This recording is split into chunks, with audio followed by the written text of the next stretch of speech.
Mwebaza nnyo omusomo guno tutandike n'essaala nga tetunakugutandika.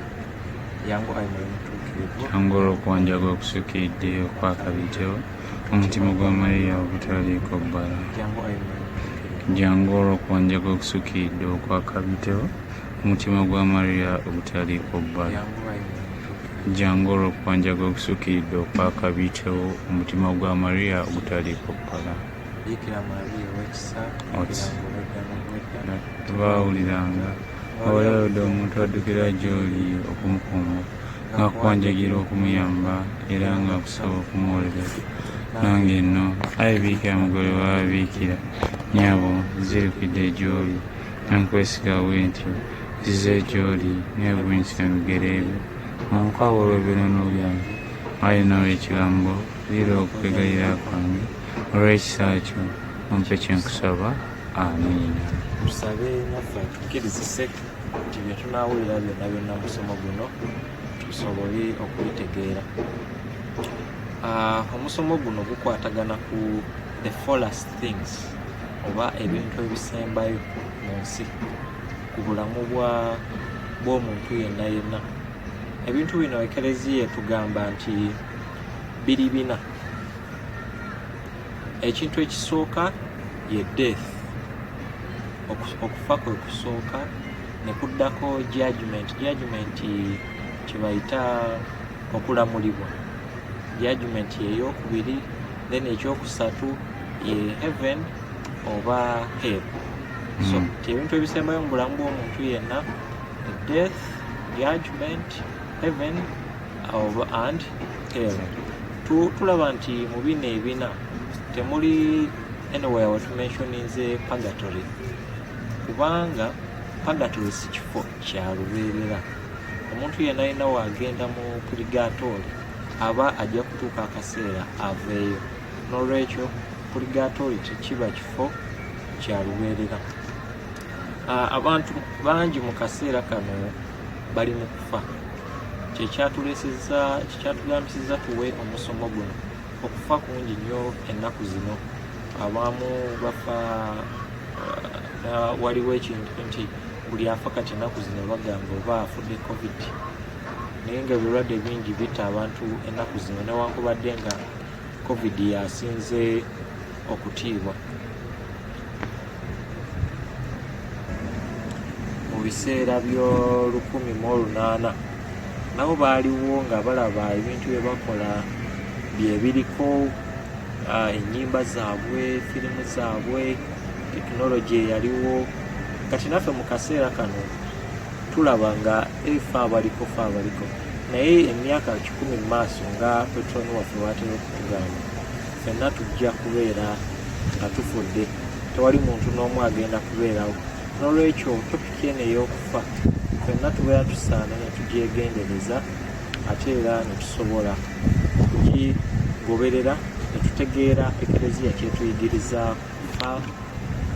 Naddala amakulu ga tooka eno nti tuyiga tutya okwetegekera okufa, kyekisenga obukulu ne tulina okutegeera mu musomo guno.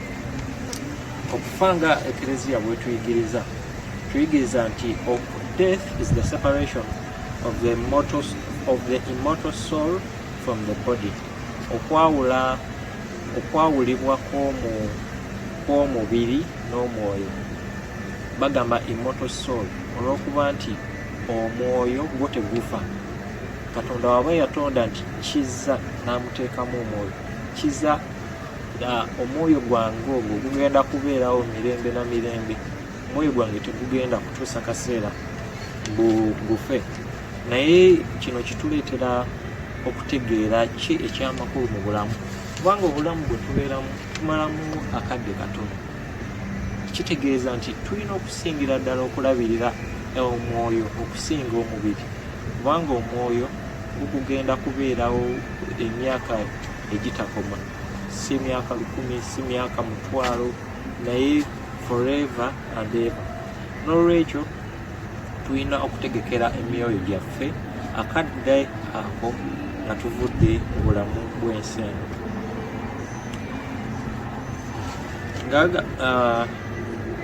okuva mu ntandikwa okufa kuno tekwaliwo. Okufa kwaleetebwa ekibi ekyakolebwa Adamu ne Eve. Twalaba nti Katonda mu kusooka yatonda bulungi ebintu byonna, ebisolo, abantu, ebinyonyi mu bbanga, byonna byonna nga byetondedde bisobole okumusangamu ekitiibwa, era n'atonda naddala omuntu ng'amutonze okubeerawo ku nsi, okumwagala, okumussaamu ekitiibwa n'okukola ebyo ye by'ayagala.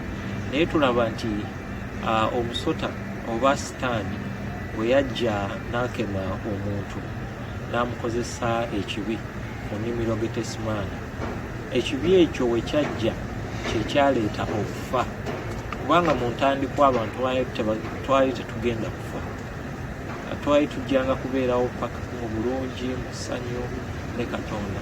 Naye okuva ku lw'ekibi ekyo ekyabeerawo, omuntu yatandika okufa. Nga mu Bayibuli batugamba nti the wage of sin is death. Kyova olaba nga mu kaseera kano tutuuka akaseera ffenna ne tufa. Okufa kuno kutujjukiza nti mu bintu ebiri mu nsi byonna nti bijja kutuuka akaseera biggweewo. Newankubadde nga tubeera mu nsi ne tweyagala, tulya ebyokulya ebirungi, tutambula wonna we twagala, ne tusoma, ne tukola biki, ne tweyagala mu ngeri yonna abantu gye beeyagalamu. Naye okufa kutujjukiza nti bino byonna bijja kuggwaawo. Mu nsi bagamba nti mu nsi tuli balamazi. Abalamazi bonna bwe bajja mu kifo bamala ne bavaawo ne bagenda. Naffe era bwe tubeera mu nsi tubeera balamazi, tujja kutuuka akaseera tuve ku. N'olwekyo buli we tulowooza oba bwe twebuulirira ku kufa, kitujjukiza nti waliyo ekyamakulu okusinga obulamu buno bwe tulimu. Waliyo ekisinga ku ffe, kuba oluusi bw'obeera nga waliwo ng'oli mulamu, tolina kikutawaanya, sente olina, olya kyoyagala, oyinza obutalowooza ku kigenda okujja. Obulamu bwo n'obulekaawo nga tobutegekedde, kyo ekinaabaawo ku nkomerero yaabwo. Naye okufa kuno bulijjo tulina nga okukuteeka mu mutima gwaffe, kutujjukize nti okufa nti ebintu by'ensi eno tebiriimu makulu.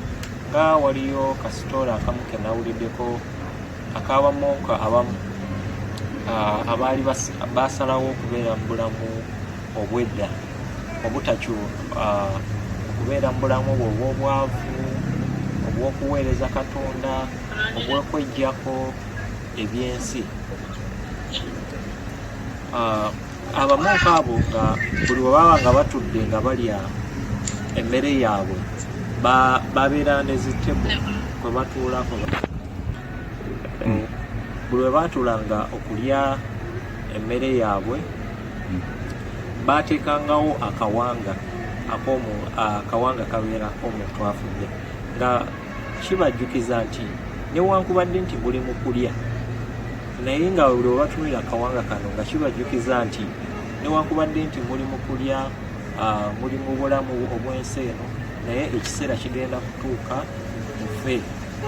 Naye kati ndowooza mu kadde kano okufa ffenna tekuli strange kufa, kuba kumpi buli lunaku owulirayo omuntu afudde, oluusi nga n'omuntu oyo obadde omumanyi. Kino kitujjukize nti naffe akaseera kamu kajja kutuuka kati tukyali balamu nga tuvudde ku bulamu bw'ensi eno. N'ekisinga okutiisa ku kufa kuno nti tewali muntu n'omu amanyi bbanga nakadde lyagenda okufiiramu. Oyinza okulowooza nti nze ndi muto, obulamu bungi, oba nti ne covid tajja kunkwata. Oli covid eyasooka natugamba nti abato tabakwata, naye kati ono aliko ffenna asobola okututta. Ekitegeeza ffenna tuli mu ddenja ey'okufa, tuyinza gaa nti tuli bato. Oba newakubadde nga covid si yaliwo, oyinza newobeera muto, oyinza okuba nga otambula awo n'ofuna accident, motoka nekuba n'ofa. Tomanyi oba obadde weetegese, oba omwoyo gwo guyimiridde gutya, ebyo byonna byonna nga tobimanyi. N'olwekyo okufa bagamba nti death is uncertain, but that time of death or the hour of death that someone will die is even more uncertain. Situmanyi nti tujja kufa, naye akaseera ako omuntu agenda okufa teri muntu n'omu akamanyi. Tuyinza okulaba obanga ku bantu abafa accident waliyo ne story emu gye twafutako wano eyali ku boat cruise. Abantu baali bagenze okulya obulamu, bakoona dansi, banywa omwenge ng'obulamu bulungi. Tewali n'omu yali amanyi nti eryato ligenda capsizinga libbire abantu baffe. Buli omu yali amanyi nti agenze kulya bulamu. God forbid some were wasting their lives. Naye tewali n'omu ku abo yamanya nti agenda kufa. Buli omu yali alowooza agenda kukeera, agenda asanyukemu ne banne, amale akomewo ewakawe abeereko n'abantu, naye abantu bangi tebasobola kuvaawo. Imagine kati oli wabanga yali atamidde ng'okwo, obadde otamidde n'ofa, obadde otamidde, in the next second you meet your God.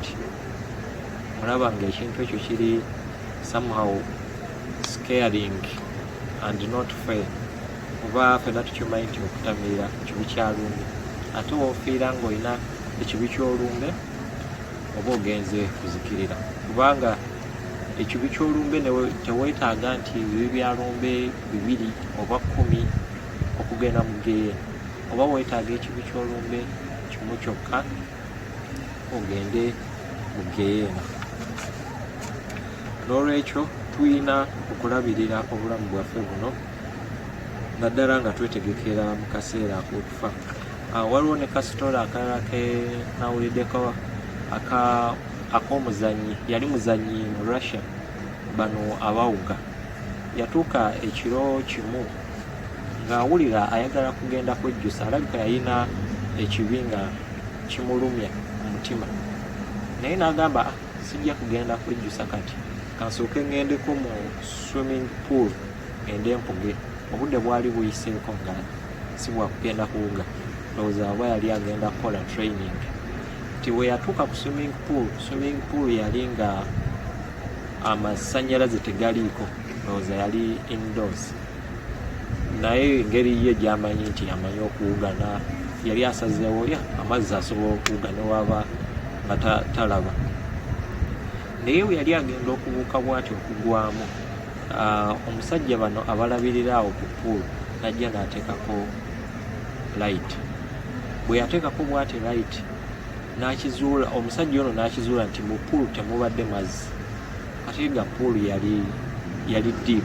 Kitegeeza nti omusajja ono aba kubuuka n'agwamu mu pool yali agenda kufa. Naye nga jjukira nti yali aganye okugenda kola ki? Okwejjusa. N'olwekyo buli we tubeera nga tulina ekibi kyonna naddala ekyolumbe nga tumanyi nti bwenfa ne kino ekibi sijja kugenda mu ggulu, tuba tusaanye tugende twejjuse mu kadde ako kennyini. Mukama bw'aba atuyambye nti tuli kumpi ne we tuyinza okufunira obuyambi nga bafaatha, oba nga tuli kumpi ne parish, tulemenga kubikka ekibi kyalumbe mu bulamu bwaffe, naddala nga tutegeera omusomo guno ogukwatagana okufa. Ebibi Ecclesia bigroupinga into 2. Tulina ebibi ebyekisa, tulina ebibi ebyolumbe.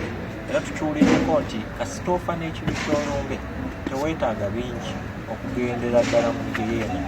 Era nga bwe tujja okulaba maaso eyo, omuntu bw'abanga agenze mu geyeena, omuntu oyo aba tajja kuvaayo mirembe na mirembe. Olwekyo twalikoze ekisoboka ne tunasobola okulaba nti twewala ekibi ekyolumbe. Ebirala bye bibi ebyekisa bye tukola. Ebibi bino tubitwala nti bibi bitono, bibi si binene. Naye era nakyo si kirungi okuba nga tulina ebibi bino, kubanga Katonda bwe yali nga atutonda mu ntandikwa yali atusuubira ffe okumufaanana, kubanga yatutonda na mu kifaananyi kye.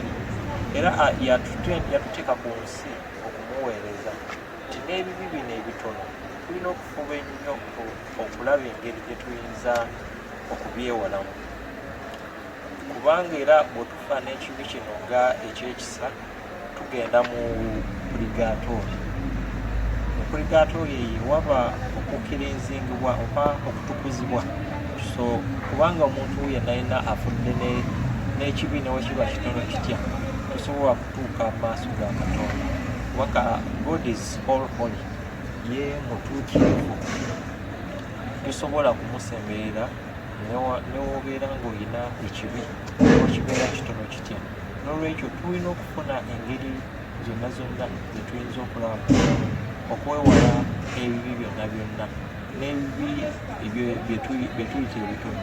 Abamu oluusi ebibi bino ebitono babitwalira awo nti ng'ebibi ebitono, nasigala nga yeyongera okubikola nkola, naye buli bwe tweyongera mu bibi ebyo bisobola ate okufuuka ekibi ekinene. Ekibi kiyinza okutandika ng'ekitono, in the end ne kifuuka emoto sin. Ate bwe kifuuka moto sin, omuntu w'ofa nakyo oba ojja kugenda mu geyeena.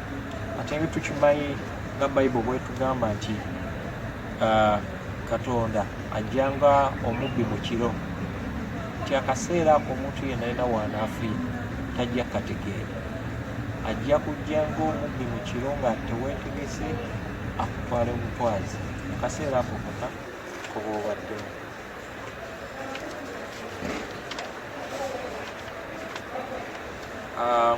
Kino twegendereza nti ekereziya oba ffenna abakatuliki, ekereziya erina engeri gyetuyambamu okwetegekera okufa ku bintu bino bye tubeeramu ebya bulijjo nga amasakalamenti ge tufuna, ebintu bye tuprakitisinga mu bulamu bwaffe nga abakatuliki, essaala ze tusaba.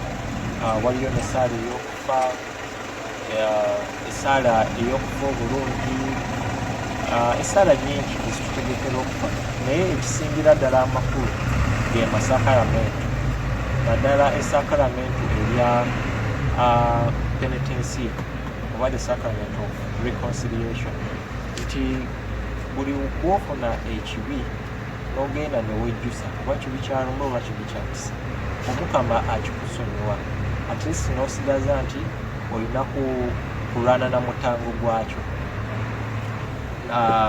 Ate n'omutango ogwo era Kereziya etuyambako okugwewala mu ngeri ki titusobola okufuna indulgensiya n'omutango gw'ekibi nagwo ne tugwewala. Kyekyo Eklezia kyesinza ku nzikiriza endala, kuba kati omuntu nga tamanyi kwejjusa ebibi bye binaamusonyiwa ddi, omuntu tamanyi ku indulgensiya, bintu bingi nnyo, tamanyi ku bulamu obw'amasakaramentu. Ebyo byonna bituyambako okwetegekera okufa, kubanga bwe tuba nga tetubiina oluusi tuyinza okufiira ddala obubi. Tulinayo n'ekintu kino ekigamba nti tusaba okufa obulungi. Abantu abasinga ekintu ekyo tebakitegeera. Oba basaba okufa obulungi baba balowooza nti oba okufa nga weebase, oba okugira obeera awo mulundi gumu ofe. Balowooza nti okufa obulungi kwe kufa nga tofiiridde mu bulumi, obadde awo n'ogenda mugenzi. Naye okufa obulungi amakulu gaakyo kyekitegeeza kwe kufa nga you have made your way straight, ng'ekkubo lyo olitereezezza n'omukama, kwe kubayita okufa obulungi. Naddala nga tufunye amasakalamento ago agasembayo ng'omuntu agenda kufa, kuba ekereziya etubuulira nti nnyaffe Bikira Maria atugamba nti bwe tumwekwatako ennyo oba bwe tusoma obulungi sattuli tujja kufuna akaseera kano ak'okufa obulungi, tetujja kufa nga tufunye masakalamento. Ndowooza kyekisuubiza nti waku Saturday ezisooka buli mwezi, Saturdays ezo zetusoma buli mwezi okumuddaabiriza omutima gwe. Tumanyi St. Joseph ye patron ow'okufa obulungi. Tulaba St. Joseph naye engeri gye yafa batugamba yafa natural causes. So okufa obulungi kwe nti yali yeetooloddwa Yesu ne Bikira Maria, naye tekitegeeza nti oba teyafiira mu bulumi, naye yafiira mu butukuvu. Buba tugamba nti St. Joseph was a just man.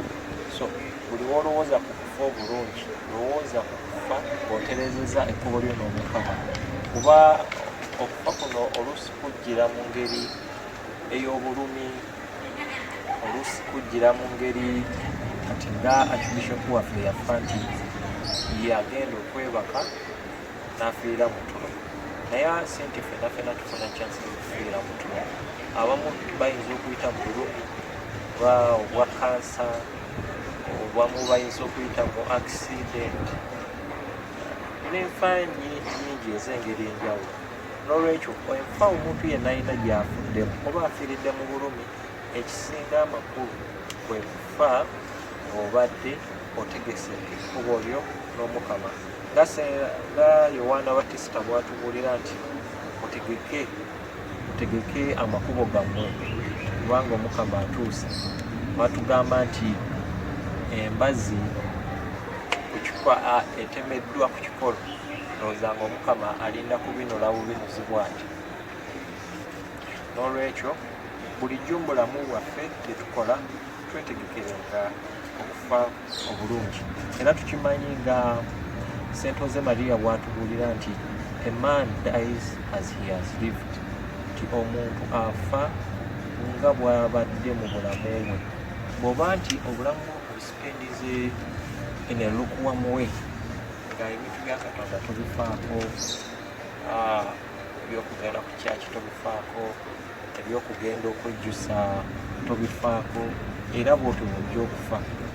Naye bw'oba nti ng'ofudde mu ngeri ey'okulwana, olwana mu bulamu okusobola okubeera omutukuvu, nga moto yaffe eyagadde mu bugodu bwegamba nti strive for holiness, era ojja kufa bw'otyo, omukama ajja kukuyamba engeri nti omuntu bw'aba ng'abadde mutamiivu, omwenge gwamulema okuvaako, ng'agulemeddeko in the end era tajja kuva ku mwenge, era bw'atyo bw'ajja okufa. Naye kino kitutegeeza nti mu bulamu ebintu byonna byonna bye tuyita tulina okubiyitamu nga tulwana okusobola okubeera abatukuvu. Mu biseera ebisinga tusuubira kukyuka mukadde awo, kuba oyinza okugamba ng'oli omurasha nti nja kukyusa omwaka ogujja n'otaguweza. Abantu ndowooza bangi kati nga mu America twawuliranga abantu nga because of COVID abantu nga 3,000 nga bafudde omulundi gumu. In 2019 New Year's Eve buli omu yali very excited, ng'essanyu lingi, tugamba tuyingidde 2020, abantu balina essanyu n'ekigambo kyonna nga bakitadde mu lulimi, naye 2020 nefuuka 2020 abantu ne bafa. Kati ngaabo abantu 3,000 abafa nga daily in America. Now we day like over America only lost over 600 people. No, not 600, 600,000 people. Abantu emitwalo mukaaga.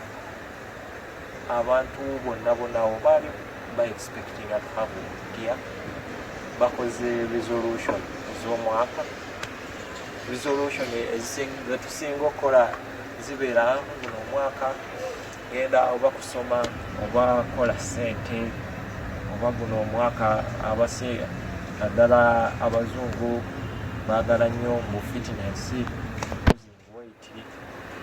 Eno tubeera mu bya sente, omwaka guno ngenda kutandikawo kino, oba njagala kuzimba, oba njagala kuva mu bupangisa. Bantu batono nnyo abakola resolution nti omwaka guno ngenda kufuba nnyo okubeera kola, oba ngenda kwongerako ku bye mbadde nkola mu bulamu bwange nsobole okubeera omutukuvu. Ekyo kituzaayo ku kiri kyetwagambye nti okufa kujja ng'omubbi mu kiro era tojja kutegeera we kunajjira. N'olwekyo bw'obanga oyagala okukyusa obulamu bwo okubuteeka mu layini y'Omukama nga Yowaana Batisita we yatugamba nti tutereeze amakubo gaffe, bw'obanga oyagala kukola ekyo olina kutandika katikati ssaawa zino n'okyuka obulamu bwo n'osobola okubuwa Katonda.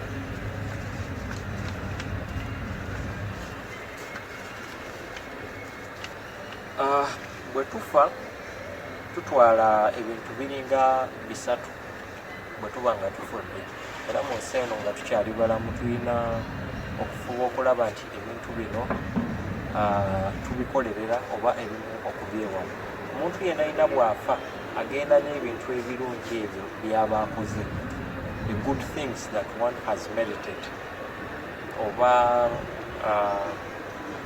nga byetukola ebirungi, okuyamba abalala, okubasaavinga, okukola omulimu gw'Omukama, ebyo byonna tuba tubimeritinze.